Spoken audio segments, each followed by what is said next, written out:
1945, le Troisième Reich est à l'agonie.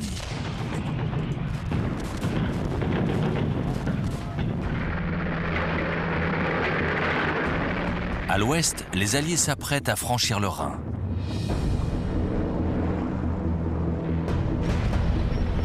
À l'est, l'armée rouge va bientôt traverser la frontière entre la Pologne et l'Allemagne.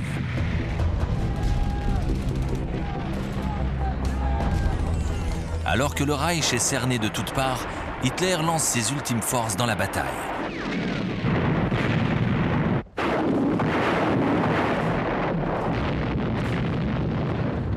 Des milliers d'hommes, mais aussi des enfants vont être sacrifiés pour rien. Dans quelques mois, Hitler sera mort et l'Allemagne définitivement écrasée.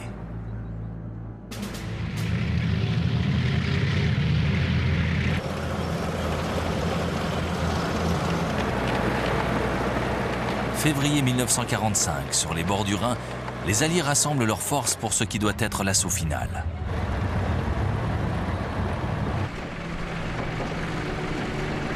Au nord, le 21e groupe d'armée du maréchal Montgomery.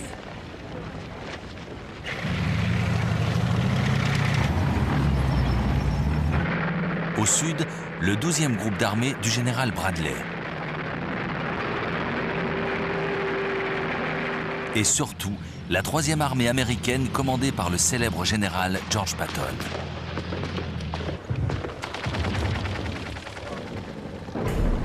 Le 8 février 1945, Montgomery lance une violente offensive contre les forces allemandes défendant le Rhin.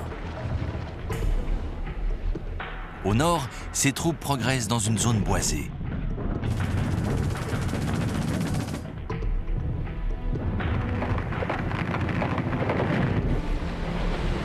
Au sud, l'avance est considérablement ralentie, car les Allemands ont inondé la région en faisant sauter certaines digues.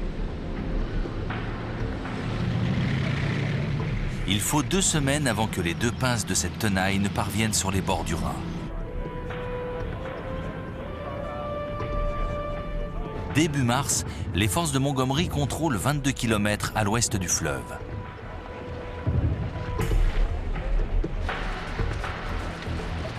Maintenant, il va falloir le franchir.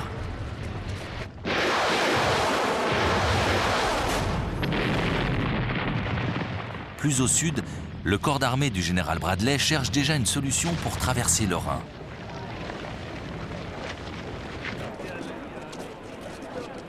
Le 7 mars 1945, les troupes atteignent enfin Cologne.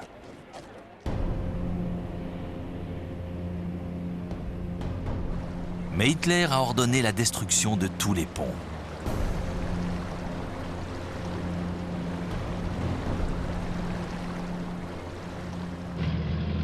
Les patrouilles de reconnaissance se lancent dans une course effrénée pour trouver un moyen de passer de l'autre côté. Au sud de Cologne, dans la petite ville de Remagen, elles trouvent enfin un pont intact. L'assaut est aussitôt ordonné. Il faut balayer toute résistance.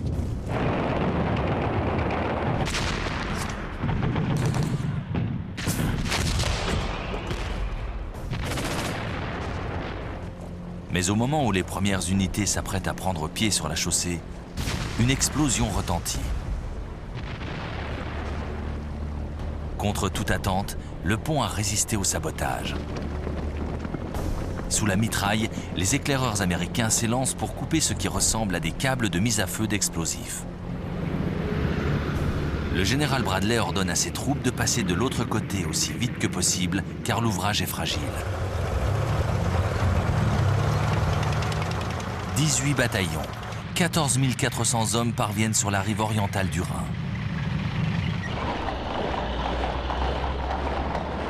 Hitler est foudrage. Les Américains progressent vers le cœur du Reich. 5 jeunes officiers sont aussitôt traduits devant une cour martiale. 4 d'entre eux sont fusillés. C'est au tour du Feldmaréchal Gerd von Rundstedt d'être la victime du jeu de chaises musicales auquel se livre le Führer depuis plusieurs mois. Il est démis de ses fonctions. C'est la 2e fois en moins d'1 an. Il est remplacé par un vétéran, le Feldmaréchal Albert Kesselring, héros des campagnes d'Afrique du Nord et d'Italie.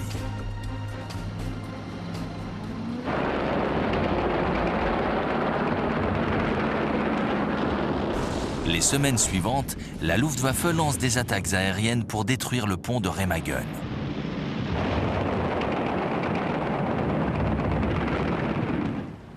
Aucune ne parvient à ses fins.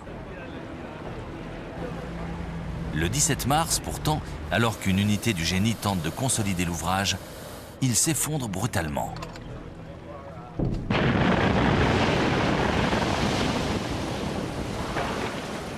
« 28 hommes meurent noyés, 93 sont blessés. »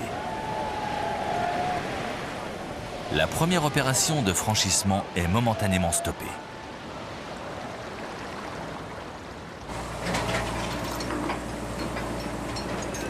Plus au nord, Montgomery prépare le premier assaut d'envergure à travers le Rhin.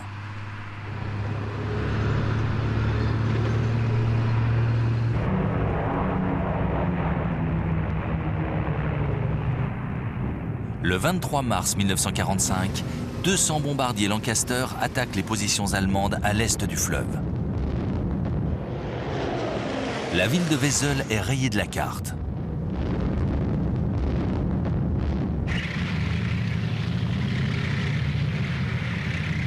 Les véhicules amphibies des commandos britanniques traversent enfin le Rhin. Ils ne rencontrent qu'une faible opposition.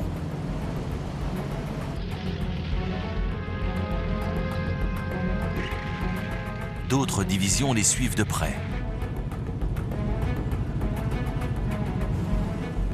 L'opération dure toute la nuit.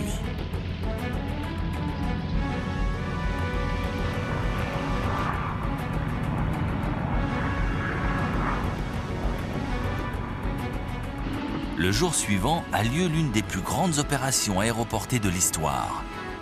16 000 hommes de la 6e division aéroportée britannique et de la 17e division aéroportée américaine sont parachutés pour s'emparer de points stratégiques et permettre aux forces terrestres de débarquer sans encombre.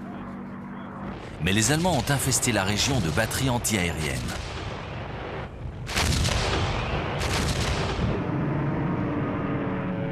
Les parachutistes plongent vers l'enfer.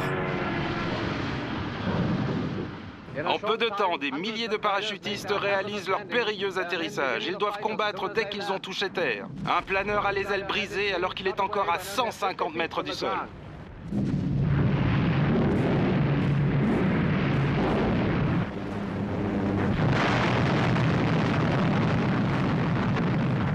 Plus de la moitié des planeurs sont détruits ou endommagés avant l'atterrissage. Malgré ça, les troupes aéroportées font la jonction avec les forces terrestres. Les têtes de pont sont établies et parfaitement sécurisées. Montgomery exulte. Dans la course que les chefs alliés se livrent, il pense avoir l'avantage. Pas pour très longtemps. La nuit précédant son opération, son grand rival, le général Patton, a déjà traversé le Rhin près d'Oppenheim. Ces hommes filent également vers le cœur du Reich. Pour les généraux alliés, cette guerre s'est transformée en compétition effrénée. Qui ira le plus loin et le plus vite dans le territoire allemand? Les jours qui suivent, les Alliés sont de plus en plus nombreux à traverser le Rhin. Les défenses allemandes s'effondrent.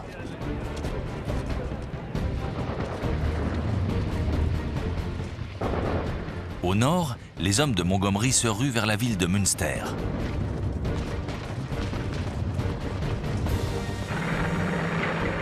Au sud, les forces du général Bradley, dont la 3e armée de Patton, foncent vers Marbourg et Lauterbach.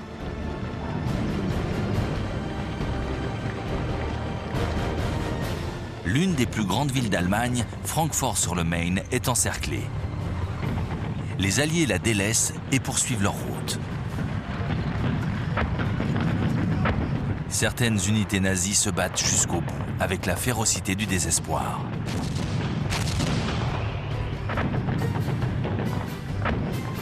La question n'est plus de savoir si le Reich peut être sauvé, mais plutôt quand il s'effondrera définitivement.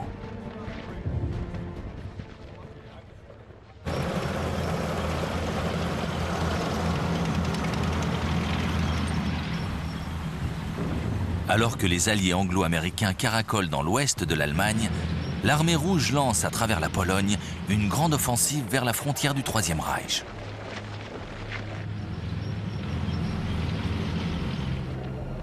Les forces nazies du front de l'Est sont mal équipées et mal préparées pour repousser cet assaut. L'approvisionnement en armes et en munitions est dérisoire. Les hommes se battent avec des fusils datant de la Première Guerre mondiale. Pire encore, les services de renseignement nazis estiment que les soldats soviétiques sont 11 fois plus nombreux. Les Russes ont aussi plus de blindés et de pièces d'artillerie. Hitler n'a presque plus de réserves stratégiques. Toutes ses forces ont été engagées sur le front occidental.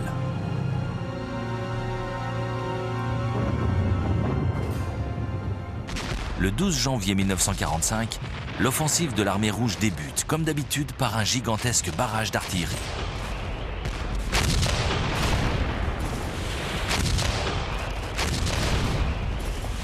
Le bombardement s'étend sur un front de 450 km.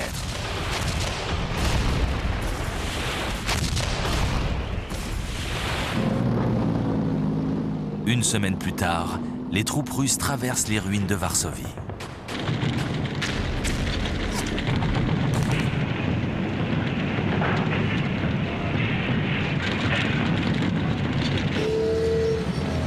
Les Soviétiques n'ont plus qu'un objectif, atteindre le territoire allemand le plus vite possible.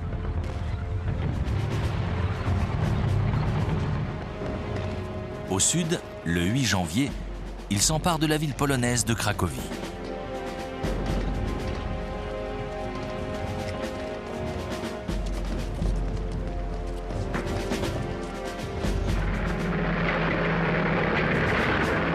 Les soldats russes traversent la Pologne si rapidement qu'ils délaissent des poches de résistance à Poznan et à Breslau, aujourd'hui Wrocław.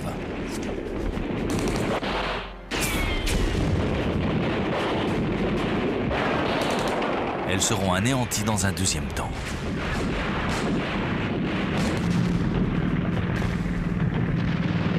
À la fin du mois de janvier 1945, les troupes soviétiques franchissent la frontière allemande et atteignent les rives de l'Oder. Le drapeau rouge est à 1 heure de route à l'est de Berlin.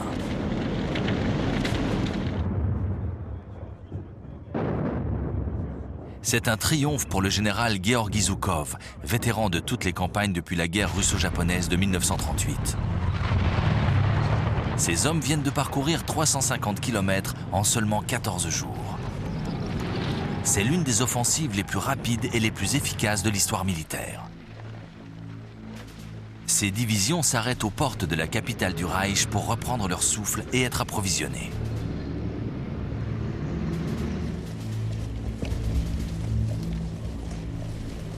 Elles sont bientôt rejointes par le second groupe d'armées soviétiques qui se retranche plus au sud, le long de la rivière Ness.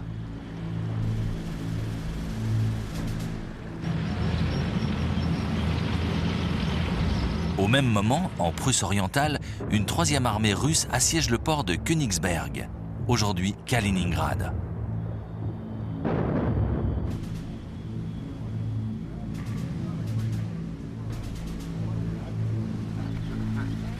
Adolf Hitler sort de moins en moins en public. Il n'a plus confiance en ses généraux et nomme le maître de la SS, Heinrich Himmler, chef de toutes les forces armées de l'intérieur. Mais Himmler est un piètre tacticien qui n'a aucune expérience.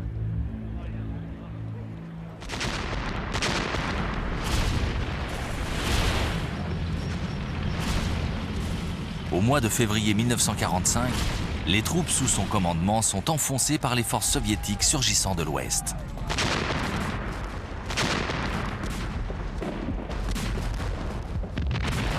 Hitler dispose encore de quelques réserves. L'armée allemande occupe toujours la péninsule de Courlande, voisine de la Lettonie. Une fois encore, Hitler prend une décision pour le moins bizarre. Il refuse de mobiliser ses forces et les maintient dans la région. Refus de sonner la retraite, manque de lucidité sur la situation désastreuse du Reich ou impossibilité de renoncer à conquérir de nouveaux territoires. Dans tous les cas, le Führer demeure inflexible. 200 000 hommes vont rester là à attendre jusqu'à la fin de la guerre.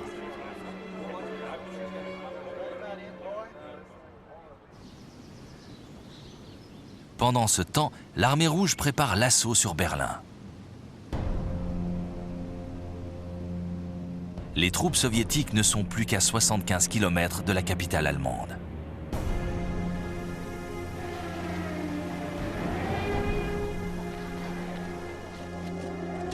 Les colonnes de réfugiés se jettent sur les routes. La panique gagne le Reich. Les Russes ont vu leurs terres ravagées, leur peuple martyrisé. Dans certaines régions, les nazis ont tué, pillé, violé.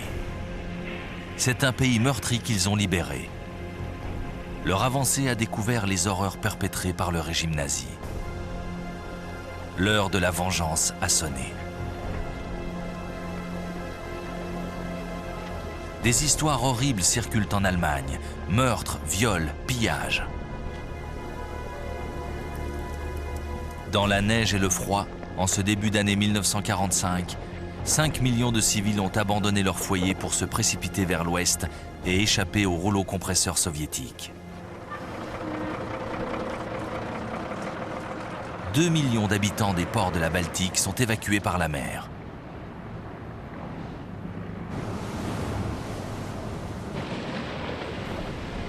Mais les sous-marins soviétiques sont à l'affût.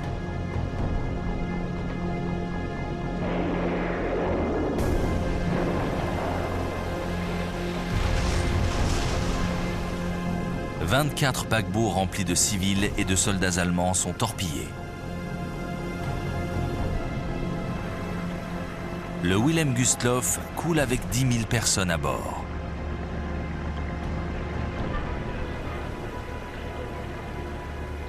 Moins de 1000 passagers seront secourus. C'est l'une des plus grandes catastrophes maritimes de notre histoire.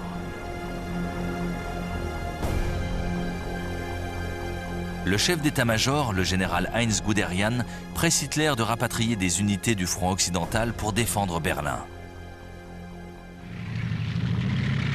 Le Führer accepte et rappelle la 6e armée de Panzer SS. Mais au lieu de l'envoyer vers Berlin, il l'expédie en Hongrie. Hitler est obsédé par la protection des derniers gisements de pétrole, les champs d'extraction hongrois du lac Balaton. Il a tort.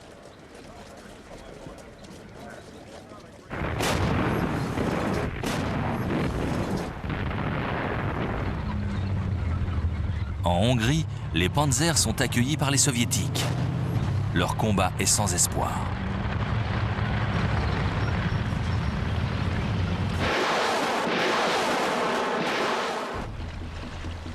Même la nature s'en mêle.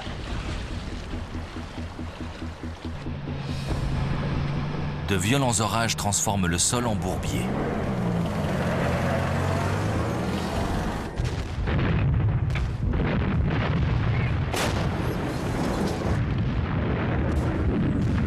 Les SS font tout ce qu'ils peuvent pour retenir le raz-de-marée russe. La lutte dure plusieurs jours. Finalement, les Allemands doivent se replier vers l'Autriche. Hitler leur ordonne de défendre Vienne, bientôt encerclée par l'armée rouge. Mais la 6e armée de Panzer n'a plus les moyens de défendre quoi que ce soit. Son chef, le général SS Sepp Dietrich, ne se fait aucune illusion. Il ironise « Nous sommes la 6e armée de Panzer parce qu'il ne nous reste plus que 6 chars en état de marche. »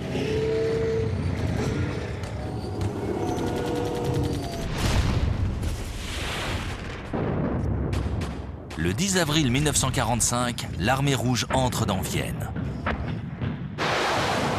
Les panzers de la SS ont été balayés. La question maintenant n'est plus de savoir si le Reich résistera, mais plutôt de savoir qui parviendra à faire tomber Berlin. L'armée soviétique ou les alliés occidentaux? L'enjeu de cette course vers la capitale du Reich n'est pas seulement militaire, il est aussi politique.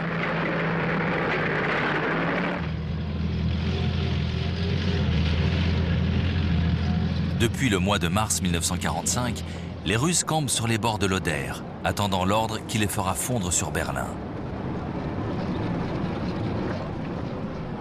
À l'ouest, le commandement est confronté à un sacré dilemme. Les premières lignes alliées ne sont plus qu'à 450 km de Berlin. La plupart des généraux souhaitent se précipiter sur la ville et battre les soviétiques sur le fil. Il n'en sera pas ainsi. Au mois de février, lors de la conférence de Yalta sur les bords de la mer Noire, Staline, Roosevelt et Churchill ont divisé l'Allemagne en zones d'occupation. Berlin est et restera dans le secteur russe. Eisenhower a ordonné à ses généraux d'ignorer la capitale du Reich et d'envahir le reste du territoire.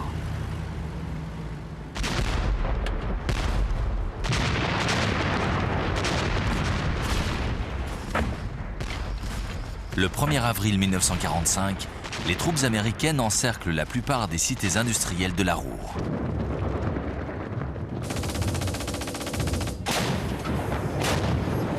Une fois de plus, les soldats allemands leur opposent une résistance obstinée.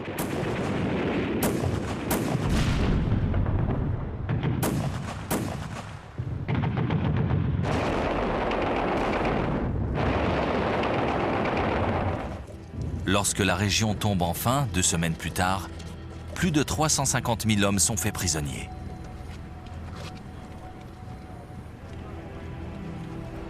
C'est l'une des redditions les plus importantes de la guerre.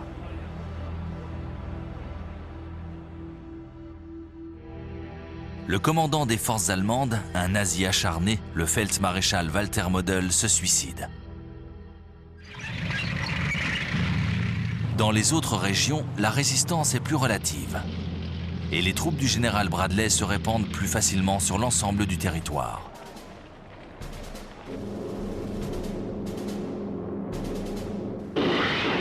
Le 18 avril 1945, le Reich est coupé en deux. Les Américains occupent un couloir en atteignant la frontière de la Slovaquie, tenue par les Russes.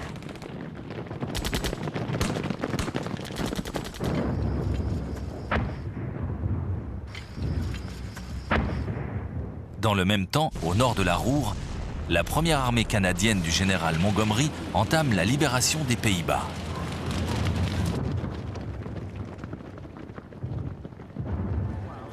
Les Hollandais ont particulièrement souffert durant l'hiver 1944-1945.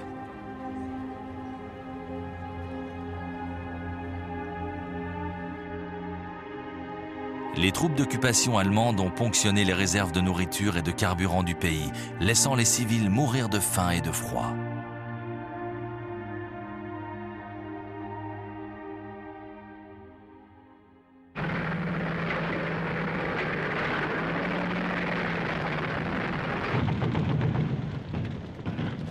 Le 15 avril 1945, la ville d'Arnhem est libérée. Les Alliés progressent rapidement. Les jours suivants, Groningue, située sur la côte nord, l'est à son tour.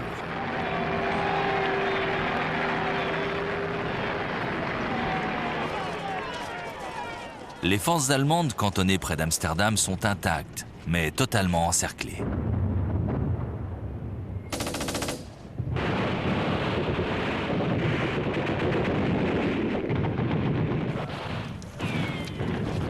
Les officiers allemands acceptent de signer une courte trêve.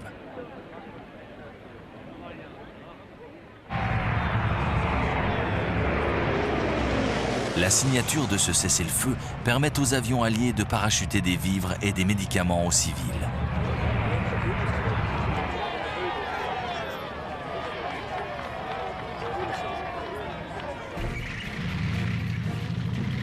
Dans le même temps, la deuxième armée britannique, toujours sous le commandement de Montgomery, progresse vers le nord, en s'enfonçant dans les plaines allemandes. Osnabrück tombe le 4 avril. Les Britanniques s'approchent du port de Brême. C'est l'enfer qui les attend.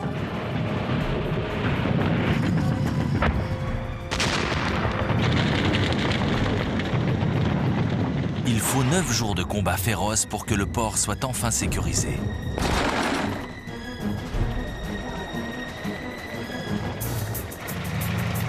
2 jours plus tard, les forces de Montgomery atteignent l'Elbe à Lüneburg.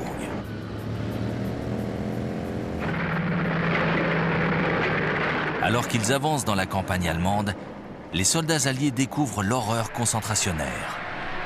La solution finale devient une réalité.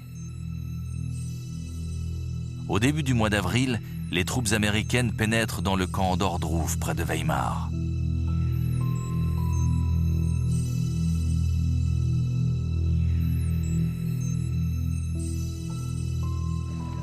Le général Eisenhower aura du mal à se remettre de cette visite.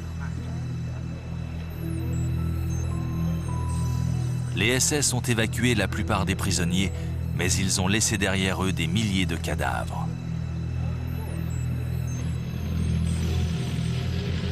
8 jours plus tard, les Britanniques libèrent un autre camp, Belsen, au nord de Hanovre. Ils y découvrent 70 000 prisonniers.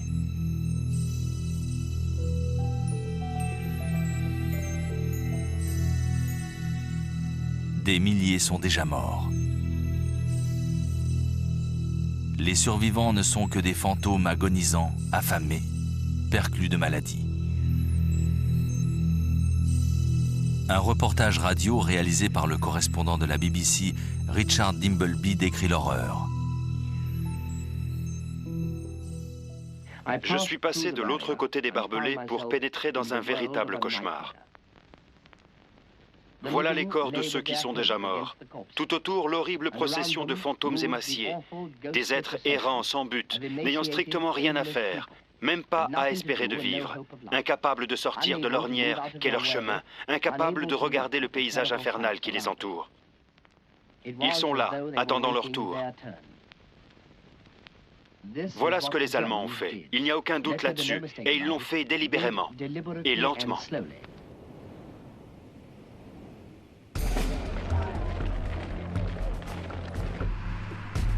Au même moment, beaucoup plus au sud, en Italie, les forces allemandes sont sur le point de capituler. Elles sont restées retranchées pendant longtemps sur les crêtes des Apennins. Mais Sir Harold Alexander, commandant des forces alliées en Méditerranée, a préparé une offensive pour le printemps. Le 9 avril 1945, les forces britanniques attaquent le front sur toute sa longueur.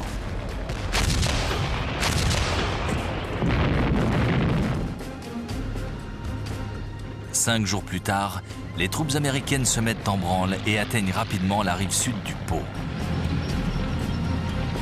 Les Allemands rallient l'autre côté pour s'y retrancher. Mais le général Heinrich von Wittinghoff ne se fait guère d'illusions sur ses capacités à résister plus longtemps.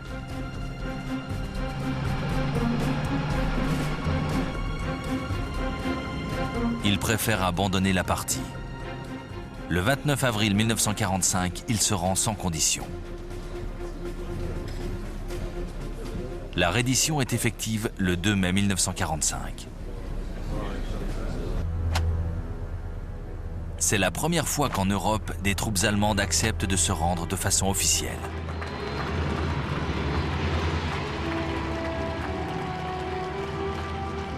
Doucement mais sûrement, la guerre est en train de s'achever.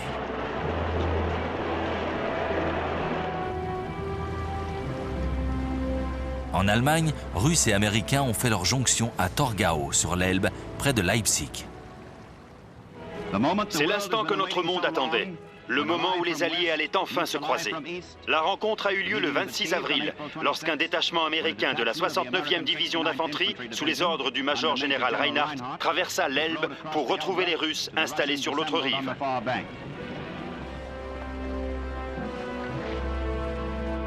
La folie hitlérienne va s'achever dans le sang.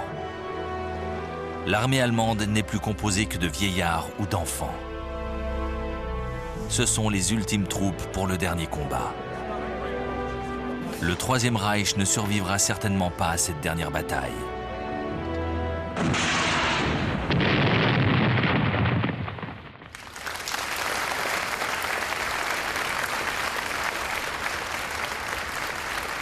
Le 1er avril 1945, Staline convoque ses 2 meilleurs maréchaux à Moscou pour leur transmettre les ordres concernant la prise de la capitale allemande.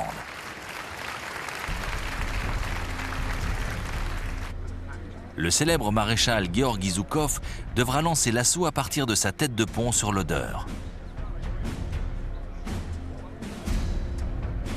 La deuxième armée, sous les ordres du maréchal Ivan Konev, devra traverser la rivière Ness plus au sud, s'enfoncer profondément en terre allemande et contourner Berlin.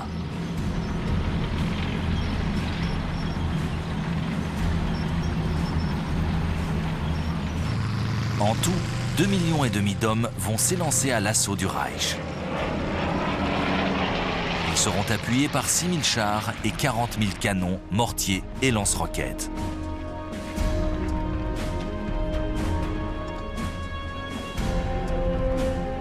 Mais les Allemands ne s'avouent pas vaincus pour autant. Berlin est défendu par 1 million d'hommes. La plupart sont retranchés dans de solides positions le long d'un escarpement s'élevant au-dessus de la vallée de l'Oder, les hauteurs de Silov, un rempart naturel dressé devant les troupes du maréchal Zhukov. Il y a là un mélange de vétérans, de SS fanatiques et de jeunes recrues qui n'ont parfois que 14 ans.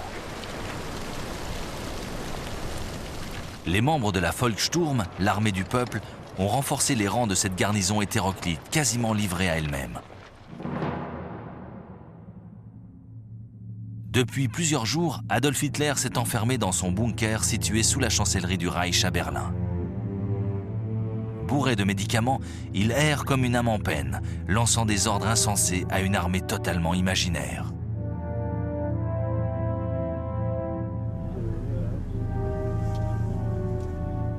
Ses apparitions publiques sont de plus en plus rares. Début mars, ses conseillers l'ont persuadé de passer en revue les troupes qui s'apprêtent à se retrancher le long de la ligne d'air.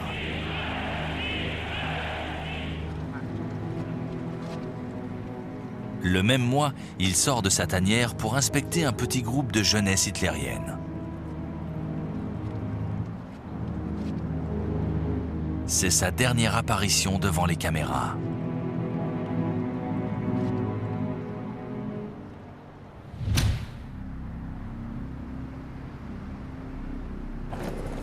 Le 12 avril 1945, le président des États-Unis, Franklin Roosevelt, meurt d'une hémorragie cérébrale.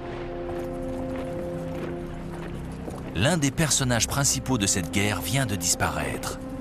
C'est lui qui avait convaincu l'Amérique d'entrer en guerre aux côtés des Alliés. Le ministre de la propagande nazie, Joseph Goebbels, répète à qui veut l'entendre que c'est la fin de la coalition alliée, qu'une victoire allemande est encore possible envers et contre tout. Hitler s'accroche encore à cette folie.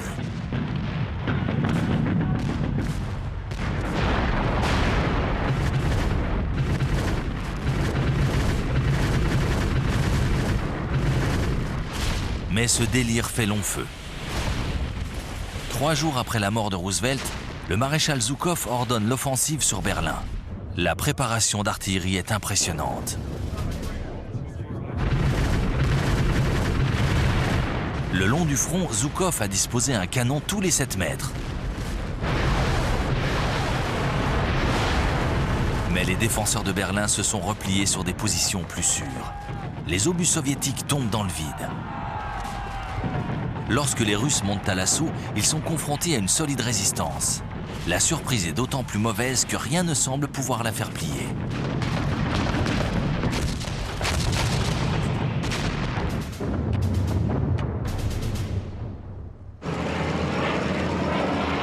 Lorsque Zhukov, impatient d'en finir, expédie ses chars sur le front, la résistance ne fléchit pas. Pire, les blindés soviétiques sont littéralement englués dans les faubourgs de Berlin.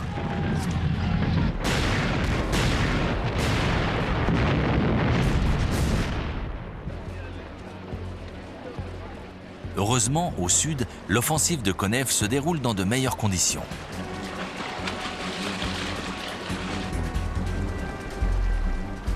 Ces hommes traversent la rivière Ness et n'ont plus qu'un obstacle à franchir, la rivière Spree.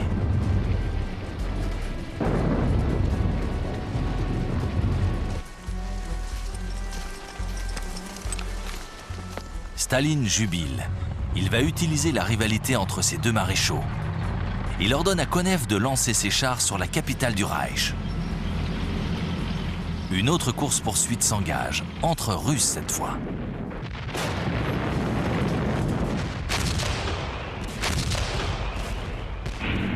Après 3 jours de combats farouches, les hommes de Zhukov arrivent enfin à rentrer dans les faubourgs est de la ville.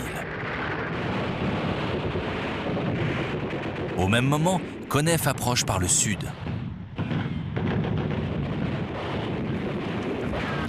Les Allemands résistent toujours, avec l'énergie du désespoir.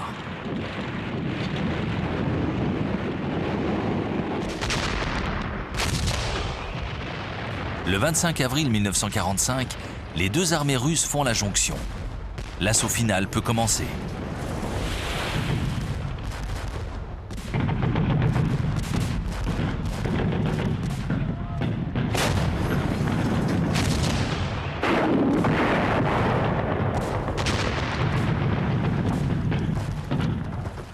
Lorsque les quartiers tombent, les civils se risquent à sortir des caves qui les abritaient jusqu'alors. Mais les Russes n'ont que faire des drapeaux blancs.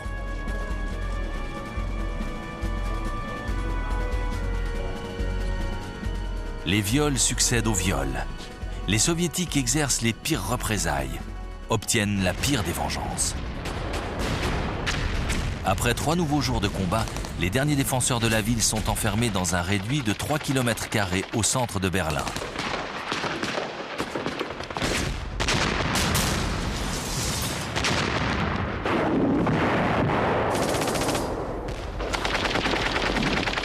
Désormais, on se bat pour conquérir ou garder chaque maison.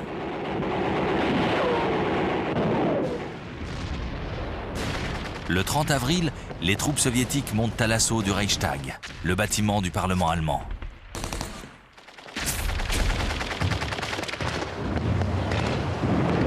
Staline attache une grande importance à la prise de ce symbole du pouvoir nazi.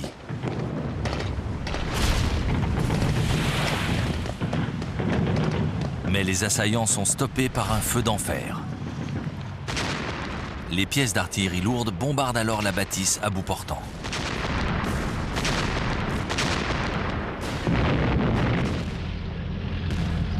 Cet après-midi-là, les Russes investissent enfin les lieux.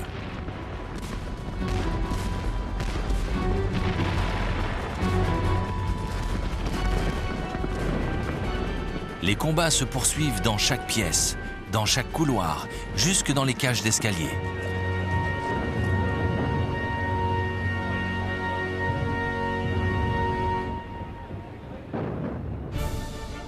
Il faut encore 3 heures de lutte pour que le drapeau rouge flotte enfin sur le Reichstag.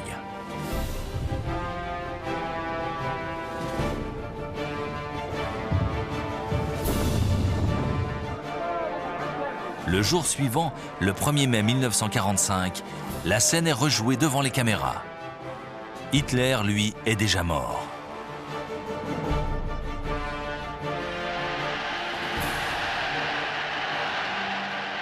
Le 30 avril, alors que la bataille fait rage au-dessus de lui, celui qui pensait bâtir le Reich millénaire, qui déclencha une guerre dévastatrice, qui commanda l'extermination de millions de personnes, Hitler, le Führer, s'est suicidé.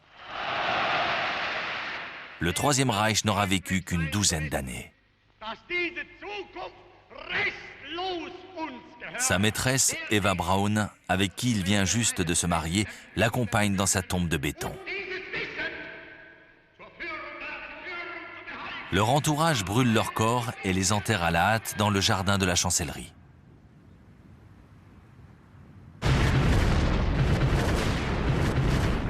Dehors, la bataille se poursuit.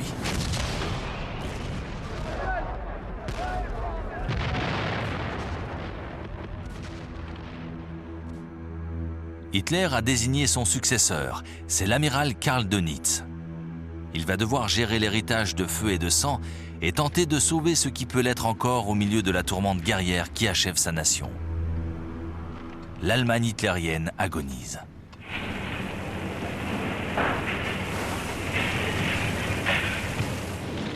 Le 1er mai 1945, le peuple allemand apprend que son guide suprême est mort au combat. mais on lui ordonne de poursuivre la lutte contre la menace bolchevique.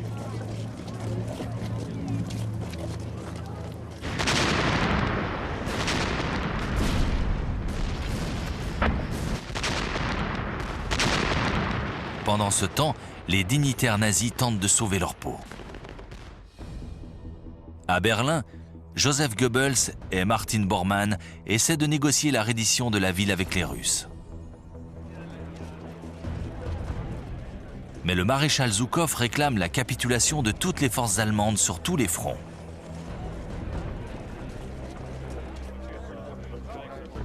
C'est beaucoup plus que ce que Goebbels et Bormann sont en mesure de donner. Les combats pour Berlin se poursuivent.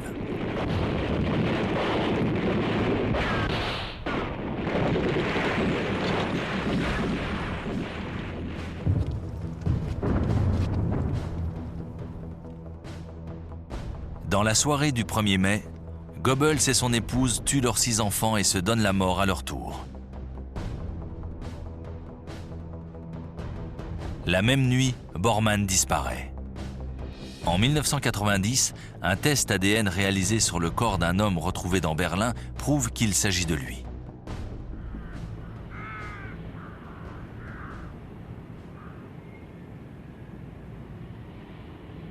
Le 2 mai au matin, Berlin se rend. En milieu d'après-midi retentissent les derniers coups de feu.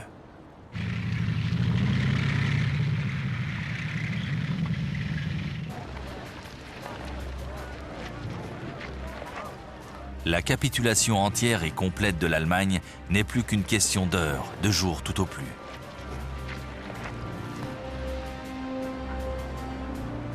Le 3 mai, Dönitz expédie une délégation auprès du maréchal Montgomery, commandant des troupes britanniques. Il lui offre la reddition de toutes les forces allemandes cantonnées dans le nord du pays.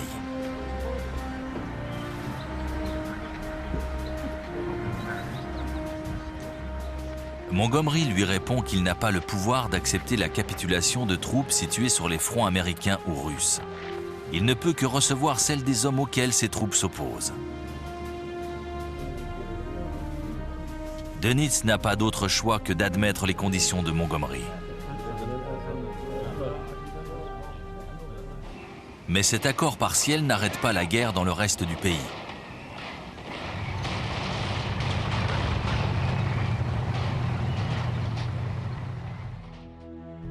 Dönitz doit donc expédier une autre délégation au général Eisenhower, commandant suprême des forces alliées de l'Ouest. Il entame des négociations de paix en se gardant bien d'évoquer la reddition face aux troupes soviétiques. Cette fois, Eisenhower réclame la capitulation sans condition de la totalité des forces armées allemandes. Dönitz est encore obligé de composer.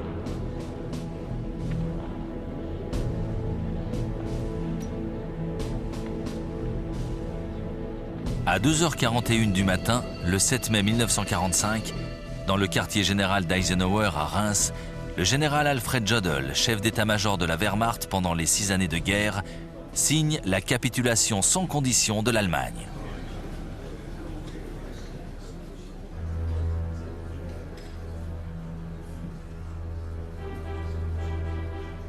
Le chef d'état-major d'Eisenhower, Walter Bedell Smith, paraphe le document au nom des alliés occidentaux. Le général Ivan Sousloparov le signe pour l'Union soviétique.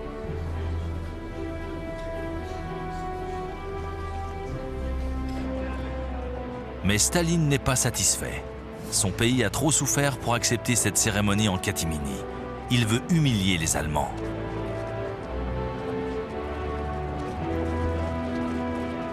Il annule la signature de Sousloparov et demande qu'une seconde capitulation intervienne au cœur du Reich vaincu, à Berlin.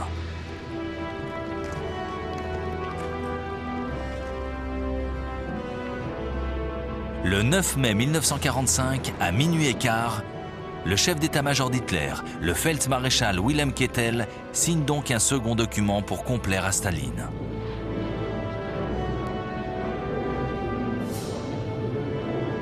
Le maréchal Zhukov représente l'Union soviétique. Le maréchal de l'air, Sir Arthur Tedder, et Jean Delattre de Tassigny signent pour les alliés occidentaux.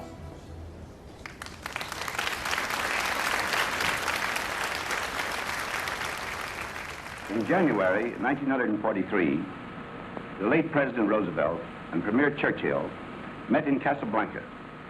There they pronounced the formula of unconditional surrender for the Axis powers. In Europe, that formula has now been fulfilled.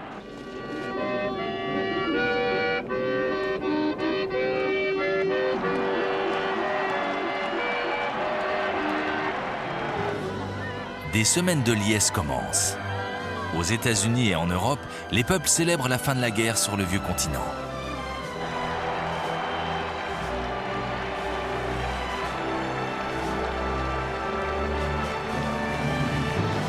Les combats ont officiellement cessé le 8 mai à 23 h. C'est le jour de la victoire en Europe, le V-Day pour les anglophones.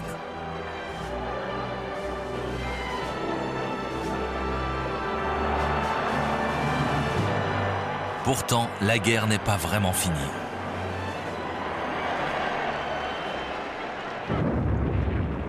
À l'Est, le Japon poursuit la lutte.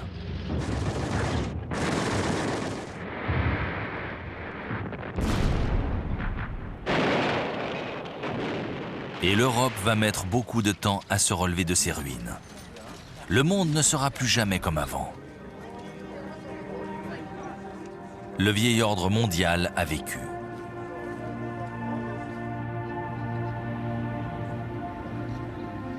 Les survivants de l'Holocauste et les prisonniers du travail obligatoire, esclaves du totalitarisme hitlérien, vont devoir s'inventer une vie d'homme libre.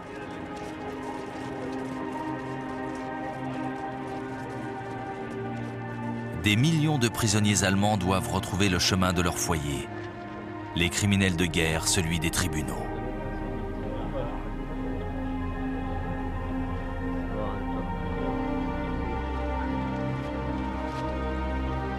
On recherche activement les SS, responsables des pires atrocités durant ce conflit.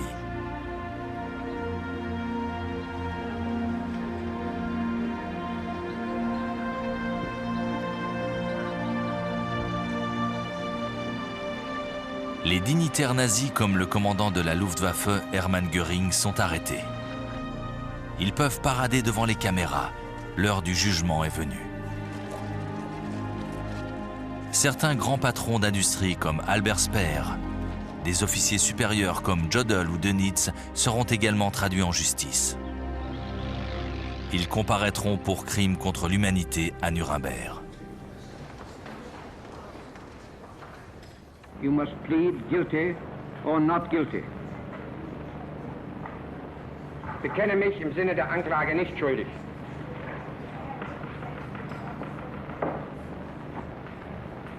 Rudolf Hess, you must plead guilty or not guilty.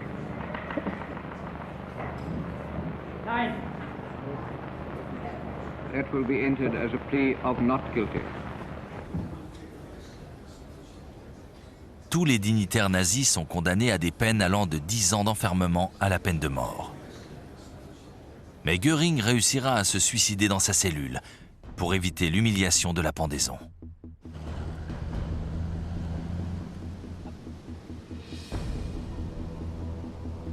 Deux mois après la défaite de l'Allemagne, les Alliés se rencontrent dans une petite cité de la banlieue de Berlin, Potsdam.